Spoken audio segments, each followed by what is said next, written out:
कल्पना कीजिए एक ऐसा पल जब किसी इंसान की सांसें मशीनों पर टिकी हो और फैसला ये करना हो कि क्या अब इन मशीनों को बंद कर दिया जाए। ये सिर्फ एक मेडिकल डिसीजन नहीं होता, ये एक ऐसा फैसला होता है जिसमें डॉक्टर, कानून और परिवार तीनों शामिल होते हैं। दिल्ली के एम्स में इन दिनों कुछ ऐसा ही मामला चर्चा में है।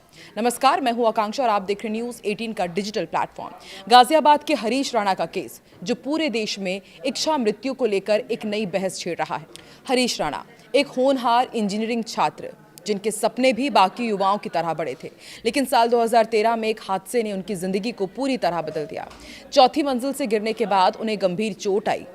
डॉक्टरों ने बताया कि उन्हें क्वाड्रिप्लेजिया हो गया है, यानी उनका पूरा शरीर लगभग लकवाग्रस्त हो चुका था। वो ना तो चल सकते थे, ना ही अपने हाथों का इस्तेमाल कर सकते थे और धीरे धीरे उनकी जिंदगी पूरी तरह मेडिकल सपोर्ट पर निर्भर हो गई थी। सालों तक परिवार ने उम्मीद नहीं छोड़ी, डॉक्टर्स ने भी इलाज जारी रखा, लेकिन हालात में कोई बड़ा सुधार नहीं हुआ। अब कई सालों बाद एम्स नई दिल्ली में डॉक्टर्स की एक विशेष टीम ने एक बेहद संवेदनशील प्रक्रिया शुरू की है। इसे कहते हैं पैसिव यूनेस्थेसिया। इसका मतलब होता है धीरे धीरे जीवन रक्षक उपकरणों को हटाना ताकि मृत्यु प्राकृतिक रूप से हो सके। इस प्रक्रिया में सबसे पहले ऑक्सीजन सपोर्ट को बंद किया गया, फिर अन्य लाइफ सपोर्ट सिस्टम को धीरे धीरे हटाया जा रहा है और अब ट्यूब के जरिए पोषण और पानी जो उनको दिया जाता था वो भी बंद किया जा रहा है। और ये सब एकदम से नहीं होता, बल्कि एक चरणबद्ध और नियंत्रित प्रक्रिया होती है, जिसे डॉक्टर्स की एक पूरी टीम और मेडिकल बोर्ड की निगरानी में किया जाता है। अब सवाल ये आता है कि आखिर ये पैसिव यूथनेशिया होता क्या है। तो सरल शब्दों में आपको समझाते हैं कि जब किसी मरीज को कृत्रिम जीवन समर्थन जैसे कि वेंटिलेटर, फीडिंग ट्यूब से हटा दिया जाता है और उसकी मृत्यु प्राकृतिक तरीके से हो सके, उसे निष्क्रिय इच्छा मृत्यु कहा जाता है। भारत में ये पूरी तरह से अवैध नहीं है। सुप्रीम कोर्ट ने इसे कुछ सख्त शर्तों के साथ अनुमति दी है।